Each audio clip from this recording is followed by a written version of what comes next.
Dolphin Romania YouTube channel එකට ඔයාලව ආදරයෙන් පිළිගන්නවා. ඉතින් මම අද ඔයාලට මේ වීඩියෝ එකෙන් අරගෙන ආවේ ටැප් වතුර සහ බෝතල් කරපු වතුර වෙනුවට අපිට පාවිච්චි කරන්න පුළුවන් අලුත්ම ක්‍රමයක් ගැන. මේ ක්‍රමය හරිම ලේසි සහ පහසුයි. ඔයාලගේ මුදල් ඉතිරි කරගන්නත් මේ ක්‍රමය ගොඩාක් වැදගත් වෙයි කියලා මම හිතනවා. අපි හැමෝම සැලකිලිමත් වෙන්නේ නැති සහ හිතන්නේ නැති දෙයක් තමයි රුමේනියාවේ ටැප් වතුර පාවිච්චියට සුදුසුද කියන එක. ඇත්තටම කියනවා නම් රුමේනියාවේ ටැප් වතුර පාවිච්චියට සුදුසු නැහැ. මොකද ඒක රුමේනියාවේ සෞඛ්‍ය අංශ වලින්ම තීරණය කරලා තියෙන දෙයක්. ටැප් වතුර පාවිච්චියට සුදුසු නැහැ කියලා. ඒ කියන්නේ බීමට අපි අනිත් ගෙදර වැඩ කටයුතු වලට නෙමෙයි බීමට සුදුසු නැහැ කියලා. රුමේනියන් අය ගොඩාක්ම මේකට විසඳුමක් විදිහට පාවිච්චි කරන්නේ ප්ලාස්ටික් බෝතල් වතුර සහ ෆිල්ටර් කරපු වතුර. ඒ කියන්නේ ෆිල්ටර්ස් ගෙදරට ගෙනල්ලා හයි කරලා ඒ ෆිල්ටර්ස් කාල සීමාව ඉවරුනහම ඒවා මාරු කරලා ඒ විදිහට කරගෙන යන ක්‍රියාවලියක් තමයි ඒගොල්ලෝ වතුර බොන්න පාවිච්චි කරන්නේ. දැන් අපි පිට රටවල් වලින් එන කට්ටිය නම් ගොඩාක්ම සල්ලි දීලා ප්ලාස්ටික් වතුර බෝතල් තමයි අරගෙන පාවිච්චි කරන්නේ. ඉතින් මේක ගැන ගොඩාක් වැදගත් කාරණා කීපයක් තියෙනවා. කවුරුත් මේ දේවල් ගැන හිතන්නේ නැහැ මේ ප්ලාස්ටික් වතුර බෝතල් අපි පාවිච්චි කරන්න සුදුසුද නැද්ද කියන එක. මේ ප්ලාස්ටික් වතුර බෝතලයක් කම්පැනි එකේ හදන තැන ඉඳලා අපේ අතට එනකන් උෂ්ණත්ව ගණනාවකට යටත් වෙලා තමයි අපේ අතට එන්නේ. ඒ කියන්නේ කම්පැනි එකේ මේ වතුර බෝතලේ එකම උෂ්ණත්වයක් යටතේ හැදුවට මේක ඩිලිවරි එකේදී සහ ස්ටෝර්ස් වලදී අපි ගෙදර ගෙනාවට පස්සේ මේ වතුර බෝතලේ අපි එකම උෂ්ණත්වයකින් තියන්නේ නැහැ. මොකද මේක ගොඩාක් අය මම දන්නවා. මම දැකලත් තියෙනවා හිතවත් අයගේ ගෙවල් වල මේක ගෙදර ගෙනල්ලා අනිවාර්යෙන් තියන්නේ හීටර් එක ළඟ. සීතල කාලේ නම් අනිවාර්යෙන්ම තියනවා හීටර් එක ළඟ. සමහර අය හීටරේ උඩත් තියලා තියනවා රත් වෙන්න කියලා. ඉතින් මේක ඇත්තටම කවුරුත් හිතන්නේ මේ ප්ලාස්ටික් බෝතලයක් හීටර් එකක් උඩ තියලා පාවිච්චියට ගත්තාම රස්නින් වතුර බොන්න පුළුවන් තමයි. නමුත් මේ ප්ලාස්ටික් එකත් එක්ක මේක ප්‍රතික්‍රියා කරලා අපේ ඇඟට කොච්චර මේක අහිතකරද කියන එක කවුරුත් හිතන්නේ නැහැ. පොඩි අයටත් බොන්න දෙනවා. ඇත්තටම දැන් ගොඩාක්ම අපි දන්න දෙයක් තමයි පොඩි අයටත් පාසල් යන වයසේ ඉන්න දරුවන්ට මේ වතුර බෝතල් ප්ලාස්ටික් වතුර බෝතල් පාවිච්චියට දෙන්න එපා කියලා. ඉතින් මේක වීදුරු බෝතලයක් ප්‍රායෝගිකව අපිට දරුවන්ට දෙන්න බැරි නිසා අපිත් ඇත්තටම ප්ලාස්ටික් බෝතලයක් තමයි දෙන්නේ. මේ ප්ලාස්ටික් වල කාලයක් යනකොට ඇතුලේ තියෙන ලේයර් එක ගැලවිලා වතුරට මිශ්‍ර වෙනවා. මේක ඇත්තටම ඇඟට හොඳ නෑ. මේක දිගු කාලිනව පාවිච්චි කරන්න නම් කොහොමත්ම හොඳ නෑ. අපි මේකට විසඳුමක් විදිහට රුමේනියාවේදී ඊට වඩා සුදුසු ක්‍රම ගොඩාක් තියෙනවා. ඒ අතරින් වඩාත්ම සුදුසු සහ අපි වගේ කියන්නේ පිට රටවල් වලින් ඇවිල්ලා ඉන්න අපි වගේ අයට සෞඛ්‍ය ආරක්ෂිතව අඩු මිලකට පහසුවෙන් සහ ලේසියෙන්ම කරගන්න පුළුවන් ක්‍රමයක් ගැන තමයි මම ඔයාලට මේකෙන් පැහැදිලි කරන්නේ. මේ වීඩියෝ එකේ ඉස්සරහට මම ඔයාලට ඒක මොකක්ද කියලා දාලා තියෙනවා මේක දිගටම බලන්න. රුමේනියාවේ පාවිච්චියට සුදුසු වතුර 144ක් ගන්නේ ඩැනියුබ් ගඟෙන්. ඔයාලා දන්නවා ඇති රුමේනියාවේ ප්‍රධාන ගඟක් තමයි ඩැනියුබ් ගඟ කියන්නේ. ඉතින් මේ ඩැනියුබ් ගඟෙන් 144ක් ප්‍රතිශතයක් විදිහට පාවිච්චියට ගන්නවා. ඊටු 146ක් ගන්නේ අභ්‍යන්තර ගංගා වලින්. සහ ඊටු 110ක් ගන්නේ භූගත ජලය. මේ භූගත ජලය ගොඩාක්ම පාවිච්චි කරන්නේ ගම්බද ප්‍රදේශවල අය. කියන්නේ මේක නගරබද ප්‍රදේශවල අය කොහොමත් මේ භූගත ජලය පාවිච්චි කරනවා අඩුයි. ඉතින් රුමේනියන් අයගෙන් 80%ක්ම නල ජලය සුදුසු නෑ කියලා තමයි තීරණය කරලා තියෙන්නේ.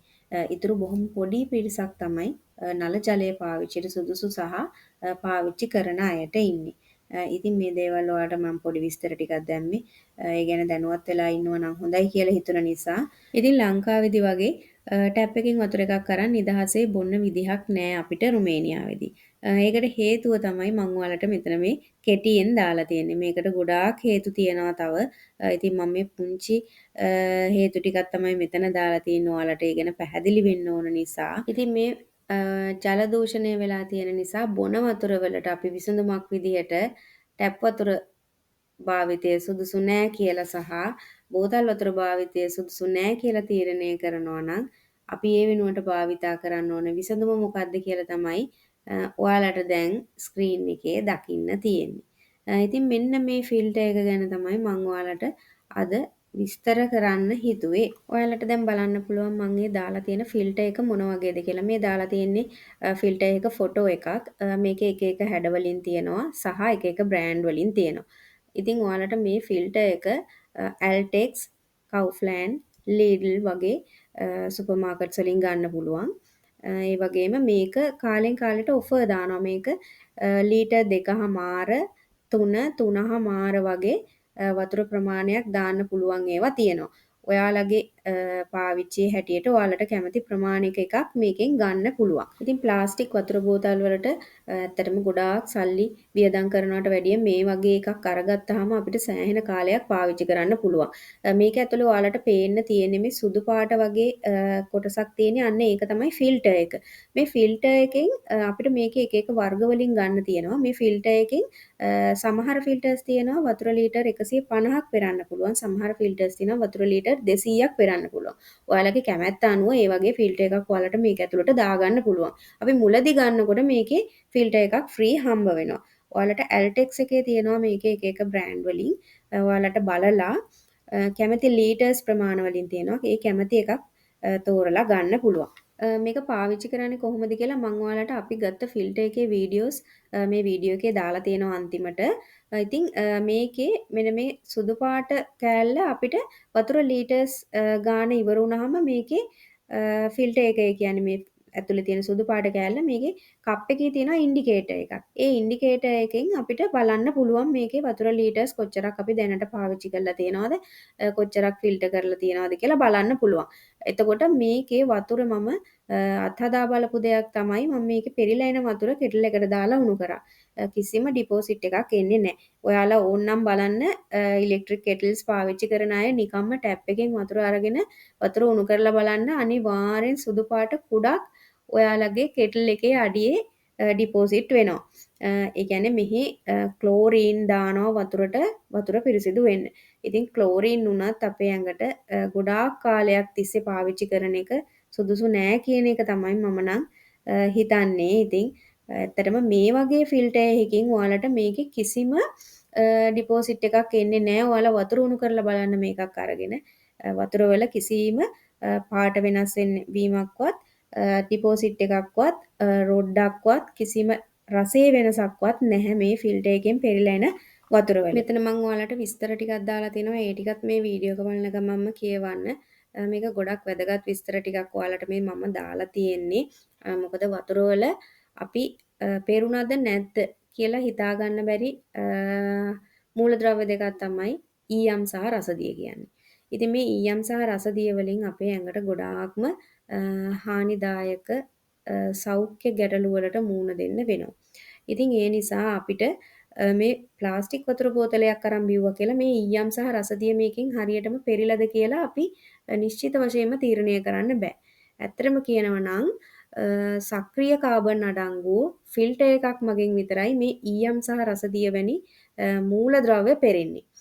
මේ වගේ ෆිල්ටර්ස් වල මම ඔයාලට දැන් මේ කියන ෆිල්ටර් එකේ සක්‍රීය කාබන් අඩංගු ෆිල්ටර් එකක්. මේකේ ඇක්ටිව් කාබන් නිසා ක්ලෝරින් වල තියෙන අමුතු රසය සහ ඊයම් සහ රසදිය ඇබ්සෝබ් කරනවා. එතකොට අපි මේ ෆිල්ටර් එකක් පාවිච්චි කරනකොට අපේ ප්ලාස්ටික් භාවිතය අවම වෙන නිසා පරිසර දූෂණයත් අඩු වෙනවා. හැම මේකේ දාන හැම ෆිල්ටර් එකකටම අපිට වතුර ලීටර 150 හෝ 200 පෙරන ඒවා දැම්මොත් අපිට ඇත්තටම ප්ලාස්ටික් වතුර බෝතල් අරගෙන ගොඩාක් සල්ලි වියදම් වෙන එකත් අඩු කරගන්න පුළුවන්. ඉතින් ඒ නිසා තමයි මම ඔයාලට මේ ගැන විස්තර කරන්න හිතුවේ. මේ වගේ ෆිල්ටර් එකක් ඔයාලට රුමේනියාවේ ලොකු ගාණක් වෙන්නේ මේක සමහර කාලෙට ඔෆර් දානවා. ඔෆර් දාන කාලෙට ඔයාලට මේක ලේ 50ට 60ටත් ගන්න පුළුවන්. 2 ලීටර්ස් එක සාමාන්‍යයෙන් ලේ 39ට වගේ ඔෆර් එකක් දාලා තිබුණා ලීඩල් එකේ. මේක ඇතුලේ තියෙන ෆිල්ටර් එක ඒකත් කාලෙන් කාලෙට ඔෆර් දානවා 3 in 1 2 in 1. එතකොට ඔයාලට ඒ වගේ සෙට් එකක් අරන් තියාගත්තාම වතුර ලීටර්ස් 150 ඉවර වුණාට පස්සේ අලුතින් ෆිල්ටර් එකක් මාරු කරගන්න විතරයි තියෙන්නේ. ඉතින් මේක ඇත්තටම හරිම පහසු ක්‍රමයක් සහ සෞඛ්‍ය ආරක්ෂිතව වතුර බොන්න පුළුවන් ක්‍රමයක්. මෙතන මම ඔයාලට මේ දාලා තියෙන මේ ෆොටෝ එකේ ඒ ෆිල්ටර් එකේ ඇතුළ තියෙන විදිහ. මේකේ මේ ඇතුලේ කළු පාට චූටි බෝල බෝල වගේ තියෙන ඒ තමයි ඇක්ටිව් කාබන්. මේ ඇක්ටිව් කාබන් තමයි මේ ෆිල්ටර් එකේ තියෙන වැදගත්ම මූලද්‍රව්‍ය. මේක හරහා තමයි මේ වතුර පෙරිලා එනකොට අපිට පිරිසිදු වතුර බොන්න පුළුවන් හැකියාව ලැබෙන්නේ. මේකෙන් ෆිල්ටර් වෙලා එන වතුරවල ක්ලෝරීන් රසයක් කිසිම විදිහකින් එන්නේ නැහැ. ඒ වගේම අමුතු රසයක්, ගඳක්, සුවඳක් මුකුත් එන්නේ නැහැ. ආසනික්, කොපර් වගේ මූලද්‍රව්‍ය මේකෙන් අනිවාර්යයෙන්ම ෆිල්ටර් වෙනවා. ඒ වගේම තමයි ලොකු කෑලි වගේ තියෙන වතුරවල රොඩු තියෙනවනේ අන්න ඒවා සම්පූර්ණයෙන්ම මේකෙන් ෆිල්ටර් වෙනවා. මේ ෆිල්ටර් එකේ උඩම තියෙන සුදු පාට ලේයර් එක තමයි ප්‍රී ෆිල්ටර් මෙස් එක. මේකෙන් වතුරවල තියෙන ලොකු රොඩු පෙරෙන එක අඩු කරනවා. එතකොට ඇතුලේ තියෙනවා ඇක්ටිව් කාබන් වගේම අයන් එක්ස්චේන්ජර් රෙඩියුසර්ස් කියලා චූටි සුදු පාට බෝල වගේ જાතියක්. අන්න ඒකෙන් සම්පූර්ණයෙන්ම මෙටල්ස් වගේ කෙමිකල්ස් ඇබ්සෝබ් කරනවා. ඒ කියන්නේ වතුරවල තියෙන යකඩ වගේ දේවල් ඒ සුදු පාට තියෙන අයන් එක්ස්චේන්ජර් රෙඩියුසර්ස් කියන මූලද්‍රව්‍යයෙන් ඇබ්සෝබ් කරනවා. ඊගාවට මේකේ කළු පාටට තියෙන චූටි චූටි කෑලි වගේ තියෙනවා. අන්න ඒකෙන් ඒ තමයි ඇක්ටිව් කාබන්. මේ ඇක්ටිව් කාබන් වලින් ක්ලෝරීන් ඇබ්සෝබ් කරලා ක්ලෝරීන් වතුරට එකතු කරලා තියෙන ක්ලෝරීන් වල තියෙන රසය සහ ක්ලෝරීන් කෙමිකල් එක සම්පූර්ණයෙන් ඇබ්සෝබ් කරනවා. ඒ වගේම අනිකුත් තියෙන රසායනික ද්‍රව්‍ය ඔක්කොම මේ ඇක්ටිව් කාබන් වලින් ඇබ්සෝබ් කරනවා. ඊළඟට අන්තිමටම තියෙන්නේ හයි පර්ෆෝමන්ස් ෆිල්ටර් මෙස් එක. යටම තව නෙට් එකක් තියෙනවා. මේකෙන් සම්පූර්ණයෙන්ම වැලි ඩස්ට් එක වතුරවල තියෙන චූටි රොඩ්ඩක් පවා ඇබ්සෝබ් කරලා තමයි එළියට වතුර අපිට දෙන්නේ. ඉතින් මේ වගේ ෆිල්ටර් එකක් ඔයාලත් තරම් පාවිච්චි කරලා බලන්න. මේක ලොකු ගාණක් වෙන්නේ නැති නිසා ඔයාලට ඕන තැනකට යනකොට අරගෙන යන්නත් පුළුවන්. හරිම පහසුවෙන් පාවිච්චි කරන්නත් පුළුවන් ක්‍රමයක්. ඉතින් හැමෝටම මේ වීඩියෝ එක ගොඩාක් වැදගත් වෙයි කියලා මම හිතනවා. මේක ඔයාලා ආදරය කරන අයට බලන්න ෂෙයා කරන්න. ලංකාවේ ඉඳන් බලන අය මේ ගැන ඔයාලගේ හිතවත් අයට ෂෙයා කරලා විස්තර කියන්න. එතකොට යාලට මේ වගේ ක්‍රමයක් පාවිච්චි කරන්න පුළුවන්. මොකද ගොඩක් අය මේ ගැන දැනුවත් නැහැ. ප්ලාස්ටික් වතුර බෝතල් තමයි ගොඩාක් අය අරගෙන පාවිච්චි කරන්නේ. මම හොයලා බලපු අයගෙන්. ඉතින් මේ දාලා තියෙන්නේ ඔයාලට අපි ෆිල්ටර් එක ගත්ත විදිය සහ ෆිල්ටර් එක පාවිච්චි කරන විදිය. ඉතින් හැමෝටම ගොඩාක් ස්තුතියි මගේ වීඩියෝ එක බැලුවට. මේ වගේ වැදගත් වීඩියෝ එකකින් ආයෙත් හමු වෙනකන් හැමෝටම සුබ දවසක් කියලා ප්‍රාර්ථනා